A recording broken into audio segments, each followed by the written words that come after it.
வணக்கம் ஜோதிட நண்பர்களே. இந்த ஜோதிடத்தில் ஜாதகத்தை பொறுத்த வரைக்கும் 3 விஷயங்கள் ரொம்பவுமே முக்கியமாக பார்க்கப்படும். அதை விதி, மதி, கதி அப்படின்னு சொல்லுவாங்க.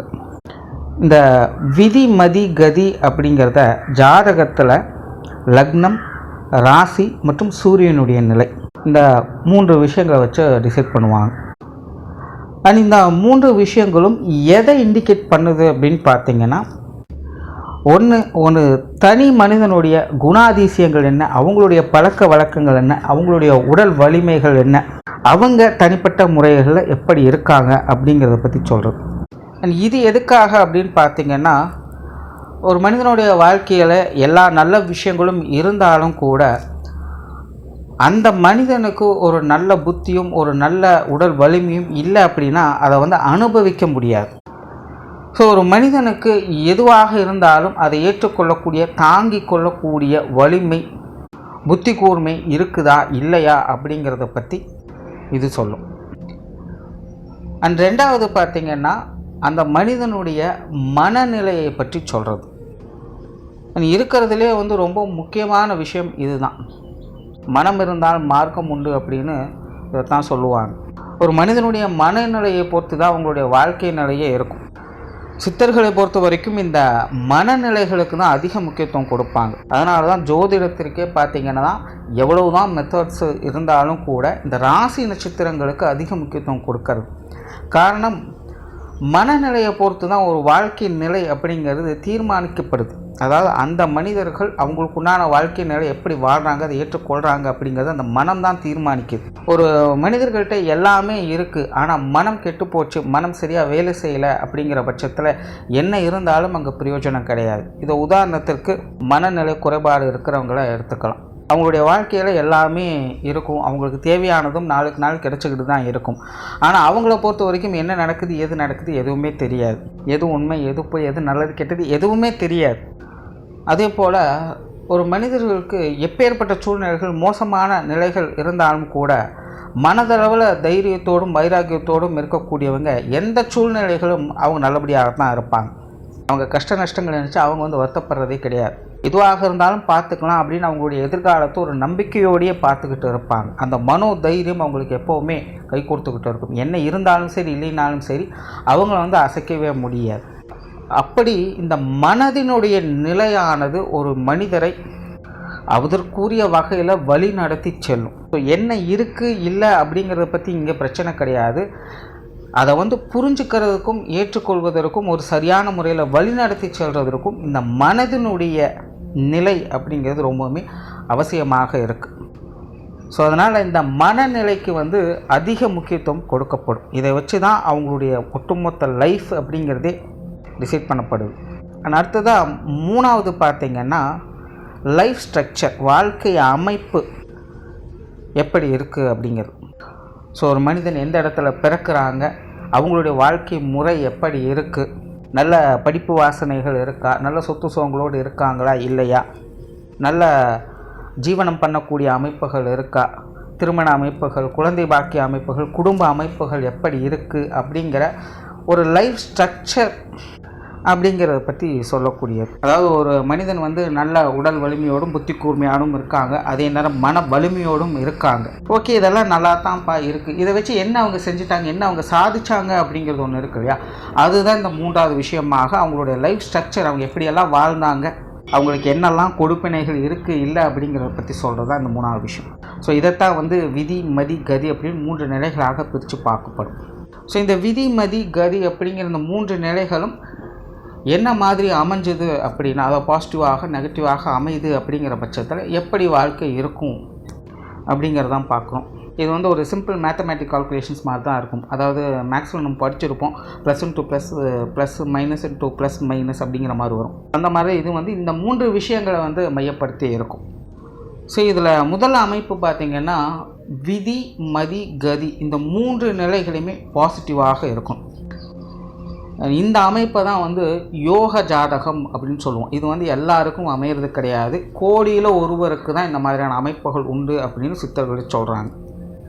அண்ட் இந்த யோக ஜாதகம் அப்படின்னு சொன்ன உடனே இவங்கெல்லாம் வந்து பெரிய செல்வந்தர்களாக இருப்பாங்க, மாட மாளிகையில் இருப்பாங்க, காரு பங்களான்னு பெருசாக சொகுசான வாழ்க்கையில் இருப்பாங்க அப்படின்னு சொல்ல முடியாது. இந்த யோக ஜாதகம் அப்படிங்கிறது சீரான வாழ்க்கை முறையை குறிக்கும்.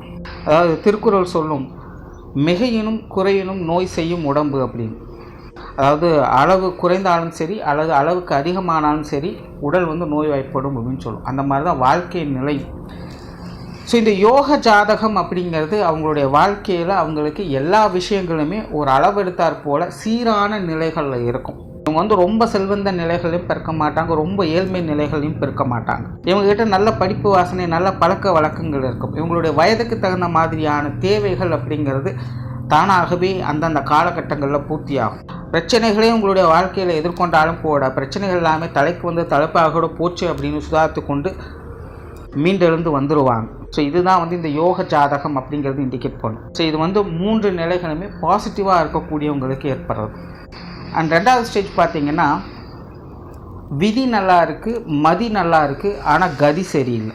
இந்த மாதிரியான அமைப்பையும் பார்த்திங்கன்னா ஒரு நல்ல அமைப்பு அப்படின்னு சொல்லலாம். அதாவது ஒரு 80% வந்து இது கொஞ்சம் பாசிட்டிவாக வேலை செய்யும். அதாவது எப்படின்னா இவங்களுக்கு விதி அமைப்பும் நல்லா இருக்கும், மதி அமைப்பும் நல்லா இருக்கும். அதாவது இவங்களுடைய வாழ்க்கையில் இவங்களுக்கு கிடைக்கக்கூடிய விஷயங்கள் எல்லாமே நல்லபடியாக இவங்களுக்கு கிடைச்சிட்ருக்கும். அதை வந்து நல்ல மனநிலையோடு ஏற்றுக்கொள்ளக்கூடியவங்களாகவும் இருப்பாங்க. ஆனால் இவங்களுடைய வாழ்க்கை அமைப்பு அப்படின்னு பார்த்திங்கன்னா ரொம்பவுமே ஏற்ற இறக்கங்களோடு இருக்கும். அதாவது கிடைச்சதை வச்சு வாழ தெரியாமல் இங்கேயும் அங்கேயுமாக ஓடிக்கொண்டு இருப்பாங்க. ஏதோ ஒரு விஷயங்களை குளறுபடிகளாக மாற்றிடுவாங்க. கிடைச்சதை தக்க வைக்க முடியாமல் திணறிக்கிட்டு இருப்பாங்க. அதாவது இவங்களுக்கு கிடைச்சதை வச்சு பிழைக்க தெரியல அப்படின்னு சொல்லலாம். ஆனாலும் இவங்களுக்கு கிடைக்க வேண்டிய விஷயங்கள் கிடைச்சிக்கிட்டு தான் இருக்கும். தங்கு தடை இல்லாமல் கிடைக்கும்னு சொல்லலாம். ஸோ விதியும் மதியும் நல்லா இருந்து கதி மட்டும் சரியில்லை அப்படின்னா இவங்களுடைய வாழ்க்கை அப்படிங்கிறது கிடைக்க வேண்டிய விஷயங்கள், அனுபவிக்கக்கூடிய விஷயங்கள் எல்லாமே நல்லபடியாகத்தான் இருக்கும். ஆனால் கிடைச்சதை தக்க வச்சுக்கிறதுக்காக கொஞ்சம் போராட செய்வாங்க. ஸோ இவங்களுக்கு வந்து ஒரு 80% வாழ்க்கை நிலை அப்படிங்கிறது நல்லபடியாகத்தான் இருக்கும். சங்கடங்கள் பிரச்சனைகள் ஏற்பட்டாலும் கூட அதிர்ஷ்டவசமாக தப்பித்து கொள்ளக்கூடிய இயல்புகள் இவங்களுக்கு உண்டு. ஆனால் அடுத்ததாக 3வது பார்த்திங்கன்னா விதி நல்லா இருக்கும், மதி சரியில்லை, கதி நல்லாயிருக்கும். அண்ட் இந்த அமைப்பு பார்த்திங்கன்னா முன்னாடி உதாரணத்துக்கு சொன்ன அந்த நிலை, அந்த மென்டல் இஷ்யூஸோடு இருக்காங்க பார்த்திங்கன்னா அவங்களுடைய நிலைகள். அதாவது இவங்களுக்கு கிடைக்க வேண்டிய விஷயங்களும் நல்லபடியாகத்தான் இருக்கும், இவங்க அனுபவிக்கக்கூடிய விஷயங்களும் நல்லபடியாகத்தான் இருக்கும். ஆனால் அதெல்லாம் புரிந்து கொள்ளக்கூடிய சக்தியோ ஏற்றுக்கொள்ளக்கூடிய சக்தியோ இவங்களுக்கு இருக்காது. என்னமோ இருக்குது அப்படிங்கிற நிலைகளை தான் போய்கிட்டு இருப்பாங்க. ஸோ இந்த நாலேஜ் பவர் அப்படிங்கிறது உங்களுக்கு இருக்காது. மற்ற எல்லா விஷயங்களும் உங்களுக்கு ஓகேவாக தான் இருக்கும். புரிந்தும் புரியாமலும் ஒரு வாழ்க்கை நிலை மாதிரி உங்களுக்கு போய்கிட்டு இருக்கும். அடுத்ததான் 4வது பார்த்திங்கன்னா விதி நல்லா இருக்காது, ஆனால் மதியும் கதியும் நல்லாயிருக்கும். இவங்க எப்படின்னா உழைப்புக்கு பேர் போனவங்களாக இருப்பாங்க, நல்ல டேலண்டடான பர்சனாக இருப்பாங்க. உங்களுடைய வாழ்க்கையில் நிறைய விஷயங்கள் அனுபவிக்கக்கூடிய கொடுப்பினைகள் அப்படிங்கிறதெல்லாம் இருக்கும். பட் என்னென்னா லைஃப்பில் ரொம்பவுமே ஸ்ட்ரகிள் ஆவாங்க. தேவைக்கு தகுந்த மாதிரி எதுவும் கிடைக்காது, அந்தந்த நேர காலத்துக்கு எதுவும் கிடைக்காது. அப்படியே கிடைத்தாலும் அது சிரமப்படாமல் எடுத்துக்க முடியாது. ரொம்பவுமே கஷ்டப்பட்டு திக்கு திணறி தான் ஒவ்வொரு விஷயங்களுமே இவங்க எடுக்க வேண்டியதாக இருக்கும். அப்படியே அந்த விஷயத்தை இவங்க வந்து சிரமப்பட்டு சாதிச்சிட்டாலும் கூட இப்போ நாளைக்கு வந்து அது இவங்ககிட்டே இருக்கும்னு சொல்ல முடியாது. திரும்பவும் கல்டெடு போகிறதுக்கு தான் பார்க்கும். ஸோ தனிப்பட்ட முறையில் இவங்க நல்ல மனநிலை உள்ள திறமைசாலிகளாக இவங்க இருப்பாங்க. பட் இவங்களுக்கு கிடைக்கக்கூடிய விதிவசத்தால் அமையக்கூடிய விஷயங்களில் கொடுப்பினைகள் அப்படிங்கிறது இவங்களுக்கு இருக்கிறதில்ல. ஸோ வாழ்க்கை நிலை அப்படிங்கிறது இவங்களுக்கு சிரமமாக இருக்கும். ஆனால் இவங்களுடைய மன தைரியத்தாலும் இவங்களுடைய வாழ்க்கையில் கிடைச்ச சில நல்ல விஷயங்களாலும் இவங்களுடைய வாழ்க்கை நிலை அப்படிங்கிறது சுதாரிப்போடு போய்கிட்டு இருக்கும். ஸோ இங்கே சொன்ன இந்த 4 விஷயங்களுமே பார்த்திங்கன்னா ஏறக்குறைய ஒரு நல்ல அமைப்புகள் தான். அதில் முதல்ல சொன்னது வந்து ஃபுல் அண்ட் ஃபுல் ஓகே தான், எல்லாமே சாட்டிஸ்ஃபைடாக தான் இருக்கும். மற்ற 3மே பார்த்திங்கன்னா ஒரு சில விஷயங்களில் நிறைக்குறைகள் இருக்கும். ஆனால் வாழ்க்கை நிலை அப்படிங்கிறது எப்படியோ ஒப்பேத்தியாவது மேலே கொண்டு போயிட்டு தான் இருப்பாங்க. ஓரளவுக்கு ஒரு 80%க்கு மேலே ஒரு சீரான வாழ்க்கை நிலையை அவங்களால பார்க்க முடியும். அவங்களுடைய வாழ்க்கையில் தேவையான விஷயங்கள் எல்லாமே அவங்களுக்கு கிடைக்கும். பட் ஒரு சில நிறைக்குறைகளோடு அதை வந்து அனுபவிச்சுட்டு வருவாங்க. ஆனால் அடுத்ததாக 5வது பார்த்திங்கன்னா விதி நல்லா இருக்கும், மதியும் கதியும் கெட்டு போயிருக்கும். ஸோ இவங்களுடைய வாழ்க்கையில் பார்த்திங்கன்னா அதிர்ஷ்டவசமாக இவங்களுடைய வாழ்க்கையில் எல்லாமே கிடைச்சிடும். ஆனால் அதை வச்சுட்டு நிம்மதியாக வாழ தெரியாத, அதை வந்து அனுபவிக்கவும் மாட்டாங்க. ஏதோ ஒரு வகையில் சொதப்பிக்கொண்டே இருப்பாங்க. ஆனாலும் விதி அமைப்பு நல்லபடியாக இருக்கிறதுனால அந்தந்த நிலைகளுக்கு அந்தந்த நேரங்களுக்கு தகுந்த விஷயங்கள் இவங்களுக்கு தேடி வரத்தான் செய்யும். ஆனாலும் மதியும் கதியும் கெட்டு இருக்கிறதுனால அதை ஏற்றுக்கவும் இவங்க தயாராக இருக்க மாட்டாங்க, அதை அனுபவிக்கவும் இவங்க தயாராக இருக்க மாட்டாங்க. ஸோ மனநிலையிலும் குழப்பமாக இருக்கும். அதை ஏற்றுக்கொண்டு எப்படி வேலை செய்கிறது அப்படிங்கிறதும் தெரியாத ஒரு நிலைகளை தான் இவங்க இருப்பாங்க. சிலரெல்லாம் நம்ம பார்த்துருப்போம், அவங்களுக்கு ஒன்றுமே தெரியாது, ஒரு பேசிக் நாலேஜ் கூட இல்லாமல் தான் இருப்பாங்க. ஆனால் அவங்களுடைய வாழ்க்கையில் எல்லாமே இருக்கும். நல்ல செல்வாக்கான நிலைகள் இருக்கும். ஏதோ அறக்குறையாவது நல்ல விஷயங்களை படிச்சிருப்பாங்க, தெரிஞ்சிருப்பாங்க, நல்ல வேலையில் இருப்பாங்க. ஆனால் வேலையே செய்ய தெரியாது. கஷ்டப்படாமலே பார்த்தீங்கன்னா நிறைய விஷயங்கள் உங்களுக்கு கிடைச்சிட்டு தான் இருக்கும். ஆனால் தனிப்பட்ட முறையில் அதை வச்சு எப்படி வாழ்கிறது, என்ன பண்ணுறது அப்படிங்கிற விவரங்கள் எதுவுமே அவங்களுக்கு தெரியாது. ஸோ இப்படிப்பட்ட நிலைகள் இவங்களுக்கு உண்டு. ஸோ இது வெளியே இருந்து பார்க்கும்போது மற்றவங்களுக்கு இது ஒரு அதிர்ஷ்ட வாழ்க்கை மாதிரி தெரியும். ஆனால் தனிப்பட்ட முறையில் அவங்களுக்கு அதிர்ஷ்டம் இருந்தாலும் அதை அவங்க எந்த அளவுக்கு அனுபவிக்கிறாங்க அப்படிங்கிறது ஒரு கேள்விக்குறியாகத்தான் இருக்கும். அடுத்தது 6வது பார்த்திங்கன்னா மதி நல்லா இருக்கும், விதியும் கதியும் கெட்டு போயிருக்கும். ஸோ இந்த அமைப்பு பார்த்திங்கன்னா முன்னாடி உதாரணத்துக்கு சொந்த மனநிலையை பொறுத்து தான். ஸோ இவங்களுக்கு மைண்டு ரொம்பவுமே ஸ்ட்ராங்காக இருக்கும். பட் இவங்களோட லைஃப் பார்த்திங்கன்னா ரொம்பவுமே ஸ்ட்ரகிள் ஆகும். தனிப்பட்ட முறையிலும் ரொம்பவுமே கஷ்டப்பட்டுட்டு தான் இருப்பாங்க. எவ்வளவோ முயற்சி செஞ்சும் பல விஷயங்கள் இவங்களுக்கு கிடைக்காதமலே போகும். நல்ல டேலண்ட்டாக இருப்பாங்க. ஆனால் ஒன்றும் தெரியாதவங்க கூட இவங்கள ஓவர்டேக் பண்ணி போயிட்டே இருப்பாங்க. பட் இருந்தாலுமே இவங்களுடைய மன தைரியத்தாலும் இவங்களுடைய மன வலிமையாலும் இவங்களுடைய வாழ்க்கையில் இவங்களுக்கு தேவையான விஷயங்கள் இவங்க கொண்டு போயிட்டுருப்பாங்க. பட் ரொம்பவுமே சிரமப்படக்கூடியவங்க தான். இவங்களுடைய வாழ்க்கையில் எல்லாமே சாட்டிஸ்ஃபைடாக இருக்கும் அப்படின்னு சொல்ல முடியாது. ஆனாலும் இவங்களுடைய மன தைரியத்தாலும் பக்குவத்தாலும் இவங்களோட லைஃப்பை மேலே கொண்டு போக ட்ரை பண்ணிக்கிட்டே இருப்பாங்க. இவங்களுடைய வாழ்க்கை முழுக்கவே பார்த்திங்கன்னா மனதுக்கு அப்பப்போ சில சந்தோஷங்கள் அப்படிங்கிறது கிடைச்சிக்கிட்டு இருக்கும். நிறைய மோட்டிவேஷனான விஷயங்களை பார்ப்பாங்க, செய்வாங்க, அதை புரிஞ்சுக்கவும் செய்வாங்க. பட் லைஃப்பில் அதை அப்ளை பண்ணும்போது நிறைய ஸ்ட்ரகிள்ஸ் இருக்கும், நிறைய தடை தாமதங்கள் அப்படிங்கிறதெல்லாம் ஏற்படும். சுருக்கமாக சொல்லணும்னா ஜானேருனா முளம்ஸ் இருக்குது அப்படின்னு சொல்லுவாங்க பார்த்திங்களா, அந்த மாதிரி தான் இவங்க பல விஷயங்களை ட்ரை பண்ணுவாங்க. பட் எதையுமே இவங்களுக்கு கிடைக்காதபடி ஏதோ ஒரு பிரச்சனைகள் அப்படிங்கிறது உங்களோட வாழ்க்கையில் வந்துட்டு இருக்கும். பட் மன ரீதியாக விட்டு கொடுக்காமல் ஓயாமல் முயற்சி செய்யக்கூடியவங்களாக இவங்க இருந்துகிட்டு இருப்பாங்க. ஆனால் அடுத்ததாக 7வது நிலை பார்த்திங்கன்னா விதியும் மதியும் கெட்டு போயிருக்கும், கதி நல்லாயிருக்கும். அண்ட் இதுவும் பார்த்திங்கன்னா ஒரு அதிர்ஷ்ட அமைப்பு அப்படின்னு தான் சொல்லணும். அதாவது இவங்களுக்கு விதி பிரகாரம் எந்த ஒரு கொடுப்பனையும் இருக்காது, எதுவும் உங்களுக்கு கிடைக்கவும் கிடைக்காது. அதே போல் இவங்களுக்கு மனநிலையிலும் ஒரு சீரான மைண்ட் செட் அப்படிங்கிறது இருக்காது. குழப்பிக்கொண்டும் ஏதோ அப்படி இப்படின்னு செய்து கொண்டும் இருப்பாங்க. ஒரு சரியான அறிவு புரிதல் அப்படிங்கிறதெல்லாம் இருக்காது. ஆனால் கதி நல்லா இருக்கிறதுனால கூட இருக்கிறவங்களுடைய உதவிகள் அப்படிங்கிறது உங்களுக்கு கிடைச்சிடும். சிலர்லாம் பார்த்துருப்போம், அவங்களால எதுவுமே பண்ண முடியாது, அவங்க எதுவும் செய்யவும் மாட்டாங்க, சோம்பேறிகளாக அவங்க பாட்டுக்கு அவங்க இஷ்டத்துக்கு ஏதாச்சும் ஒன்று செஞ்சுக்கிட்டே இருப்பாங்க, இங்கே போய்ட்டுமா சும்மா ஊரை சுற்றிட்டு இருப்பாங்க. ஆனால் பெற்றோர்களோ இல்லை மற்றவங்களுடைய உதவிகளோ அவங்களுக்கு இருந்துக்கிட்டு இருக்கும். காலத்துக்கும் பார்த்திங்கன்னா அவங்க ஒருத்தங்களை காப்பாற்றிக்கிட்டே இருப்பாங்க. சிலர்லாம் பார்த்திங்கன்னா நல்லா படிச்சிருப்பாங்க, ஆனால் வேலையே கிடைக்காது, நல்லா அழகாக பண்பாக இருப்பாங்க, திருமணமே நடக்கலை அப்படிங்கிற ஒரு ஏக்கம் இருக்கும். ஒரு சரியான குடும்ப அமைப்பு, ஒரு சப்போர்ட் அப்படிங்கிறதே கிடைக்காது. வாழ்க்கையில் ரொம்பவுமே ஏக்கத்தோடு உங்கள் வாழ்க்கையை நடத்தி கொள்ளக்கூடியவங்களாக இருப்பாங்க. ஆனால் இந்த விதி மதி கெட்டு போய் கதி மட்டும் நல்லா இருக்கக்கூடியவங்க பார்த்திங்கன்னா இவங்கக்கிட்ட இவங்களுக்குன்னு சொல்லக்கூடிய வகையில் எதுவுமே இருக்காது.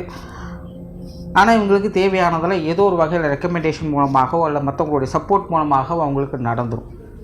எந்த ஒரு படிப்பு வாசனையும் இருக்காது, ஆனால் பாஸ் பண்ணியிருப்பாங்க, சர்டிஃபிகேட் இருக்கும், எல்லாமே இருக்கும், நல்ல வேலை அமைப்பு கிடைச்சிடும். யாரோ ஒருத்தரோட ரெக்கமெண்டேஷனோ இல்லை அதிகாரத்தில் இருக்கவங்களோட பவரை யூஸ் பண்ணி அவங்க அனுபவிச்சுட்டு இருப்பாங்க. ஒன்றுமே தெரியாது, ஆனால் கல்யாணம் குடும்பம் குழந்தைகள் அப்படின்னு வாழ்ந்துக்கிட்டு இருப்பாங்க. இவங்களுக்கு எந்த ஒரு ரெஸ்பான்சிபிலிட்டிஸும் இருக்காது, எதுலையுமே இவங்க அக்கறை காட்டவும் மாட்டாங்க. இவங்க பாட்டுக்கு இவங்களுடைய வேலைகளை பார்த்துட்டு அப்படி இப்படின்னு ஆடிக்கிட்டு இருப்பாங்க. பட் இவங்களுக்கு தேவையானது ஏதோ ஒரு வகையில் கிடைச்சிடும். ஸோ இதை ஒரு வகையில் ஒரு யோக ஜாதகம் அப்படின்னு சொல்லலாம், அதாவது அதிர்ஷ்ட ஜாதகம் அப்படின்னு சொல்லலாம். பட் அதுக்கு இவங்க தகுதியானவங்களா அப்படின்னு கேட்டால் இருக்காது. பட் இது சில அமைப்புகளில் சிலருக்கு உண்டாகுது. அதாவது சுருக்கமாக சொல்லணும்னா சுயத்தில் சுய சம்பாத்திய வகையில் சுய உழைப்பின் வகையில் இவங்களுக்குன்னு எதுவுமே இருக்காது. ஆனால் ஏதோ ஒரு வகையில் இவங்களுக்கு இவங்களுடைய வாழ்க்கை நிலைகள் பூர்த்தியடையக்கூடிய விஷயங்கள் இவங்களுக்கு சேருது. ஆனால் அடுத்ததாக 8வதாக பார்த்திங்கன்னா விதி மதி கதி இந்த 3 நிலைகளுமே கெட்டு போயிருக்கும். அண்ட் இது வந்து அவயோக ஜாதகம். அண்ட் இந்த அமைப்பும் பார்த்திங்கன்னா எல்லாருக்கும் அமையறது கிடையாது. எப்படி யோக ஜாதகம் கோடியில் ஒருத்தங்களுக்கு உண்டு அப்படிங்கிற நிலைகள் இருக்குதோ அப்படி தான் இந்த அவயோக ஜாதகம் அப்படிங்கிறதும் பார்த்திங்கன்னா கோடியில் ஒருத்தங்களுக்கு உண்டு. ஸோ இவங்களுக்கு பார்த்திங்கன்னா வாழ்க்கையில் எதுவுமே சரியாக இருக்காது. நல்லதாக இருந்தாலும் இவங்களுக்கு அது கெட்டதாக தான் இருக்கும். நல்லதே கிடைச்சாலும் கூட அது கெட்டதுக்காக தான் யூஸ் பண்ணுவாங்க, கெட்ட வழிகளில் தான் அவங்க போவாங்க. ஸோ எல்லாமே பார்த்திங்கன்னா ஒரு நெகட்டிவ் ஷேரில் தான் இருக்கும். அண்ட் இவங்களால் யாருக்கும் எந்த பிரயோஜனம் இருக்கும் அப்படின்னு சொல்ல முடியாது. அண்ட் இவங்களுக்கும் பார்த்திங்கன்னா மற்றவங்களால் எந்த ஒரு பிரயோஜனம் இருக்கும் அப்படின்னு சொல்ல முடியாது. ஸோ வாழ்க்கையை வந்து ரொம்பவுமே மோசமான நிலைகளுக்கு இது தள்ளப்படும். அண்ட் இந்த மாதிரியான அமைப்புகள் அப்படிங்கிறது ரொம்ப ரொம்ப ரேர் தான். ஸோ இந்த மாதிரியான முறைகளில் தான் இந்த விதி மதி கதி அப்படிங்கிற இந்த 3 நிலைகள் வேலை செஞ்சுக்கிட்டு இருக்குது. அண்ட் உங்களுடைய கருத்துக்கள் என்ன அப்படிங்கிறதையும் கமெண்ட் பண்ணுங்கள். அண்ட் உங்களுக்கு என்ன மாதிரியான அமைப்பு இருக்குது அப்படிங்கிறதையும் கமெண்ட் பண்ணுங்கள். நன்றி, வணக்கம், வாழ்க வளமுடன்.